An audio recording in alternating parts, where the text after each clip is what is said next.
रायगड, महाराष्ट्रासह देश विदेशातील ताज्या बातम्या पाहण्यासाठी मॅक्स इंडिया लाईव्ह चॅनलला सबस्क्राईब करा आणि बेल आयकॉन दाबायला विसरू नका.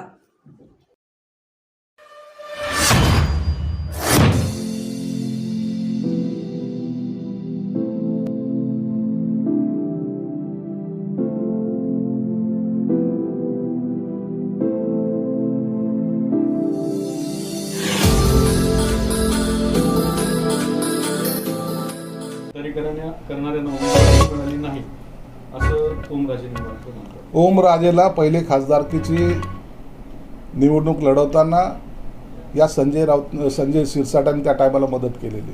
पहिलं तिकीट मिळवताना मी फोन केला होता त्यांना, मी बोलवलं होतं आणि मी रिकमेंड केलं होतं ओमराजेला तिकीट द्या, हे ओमराजेला विचारून घ्या.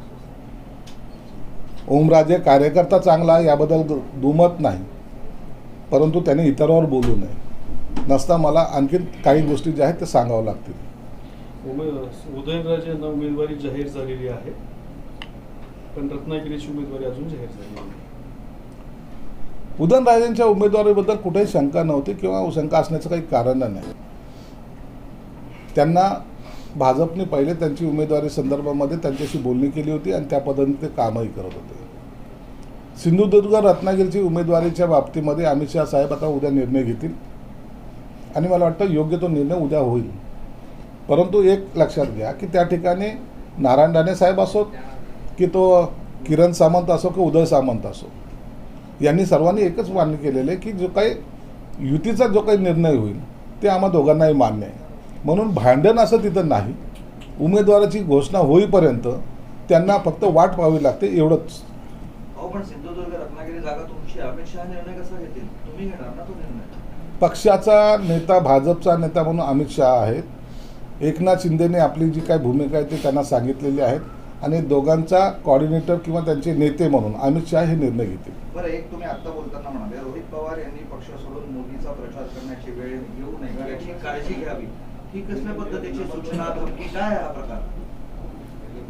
कारण की हे भाजप बरोबर जाण्यामध्ये जे काही इच्छुक होते त्यामध्ये रोहित पवार हे आघाडीवर होते आणि सर्वांना माहिती आहे, काही लपलेलं नाही.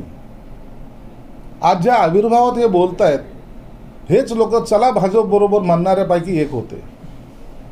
परंतु आता आपली तिथं आपल्याला जायला मिळालं नाही किंवा आपली डाळ शिजली नाही, म्हणून आता हे अपोजमध्ये काही बोलायचं आणि आपल्या नेतृत्वाचा कुठेतरी उदय होतोय त्याला पुष्टी लोकांकडून घ्यायची, यासाठी केलेले वक्तव्य असतात. मी जे सांगितलं की सुप्रिया सुळेंची सर्व मोदी साहेबांची प्रशंसा केल्याशिवाय लोकसभेत त्यांनी भाषणच केलेलं नाही.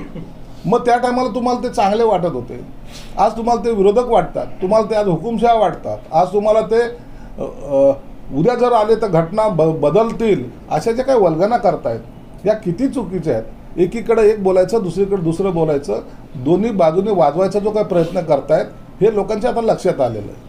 नगरमध्ये सुजय विखे आणि लंके यांच्यामध्ये लढाई सुरू आहे.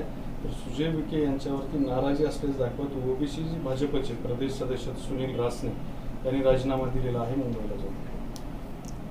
निवडणुकीमध्ये असे प्रकार घडतात, परंतु सुजयनी गेल्या 5 वर्षात त्या ठिकाणी केलेली जी कामं आहेत निश्चितच त्याचा सर्वसामान्य जनता त्यांच्याकडे जो लेखाजोखा आहे त्यानुसार त्यांना मतदान करतील आणि ते प्रचंड मताने विजयीसुद्धा होतील.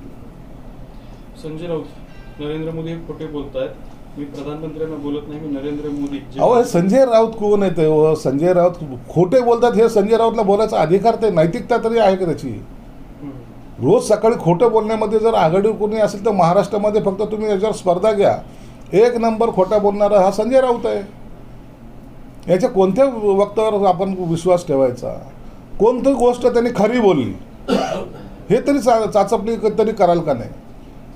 संजय राऊतने हे खोटं बोलू त्या उभाटा गटाची वाट लावलेली आहे. आता परवा जे पुतीनच्या बद्दलचं जर त्यांनी स्टेटमेंट केलं होतं त्यानंतर शरद पवारने केलेलं जर स्टेटमेंट पाहिलं तर स्क्रिप्ट त्यांनी शरद पवारची घेऊन वाचली होती असंच म्हणावं लागेल. म्हणून नैतिकता नसलेल्या माणसाबद्दल बोलणं हे मला वाटतं तर योग्य नाही. ते म्हणतात की भ्रष्टाचारासंदर्भात त्यांनी केलेल्या घोषणा भंपक आणि खोट्या आहेत. भंपक का खोट्या हे जनता ठरवेल. तुम्हाला तो अधिकार ना कोणी दिलेला आहे ना तुमच्या ओपिनियनची आम्हाला कोणतीही गरज आहे. जनता ही मोदी साहेबांच्या पाठीशी आहे आणि जनताच या निवडणुकीमध्ये या सर्व बाबीचा विचार करून मोदी साहेबांच्या आणि माहितीला प्रचंड मताने निवडून देतील एवढं मात्र निश्चित आहे. मोदींसारखं दुसऱ्या जर देशामध्ये घडलं असतं तर त्या पंतप्रधानाला खटला चालवून तुरुंगात घातला असता असं म्हणतात. राऊतांच्या स्टेटमेंटवर विश्वास ठेवण्यासारखा नाही. तो काही बोलत असतो. उन्हाळा आहे, थोडा वेडा झालेला आहे तो. चंदा लो धंदा दो. टोमणे मारणे हे त्या पार्टीचं एक वैशिष्ट्य ठरलेलं आहे. टोमणे मारा, राजकारण करा आणि या टोमण्याला जनता आता कंटाळलेली आहे. महाराष्ट्रात एक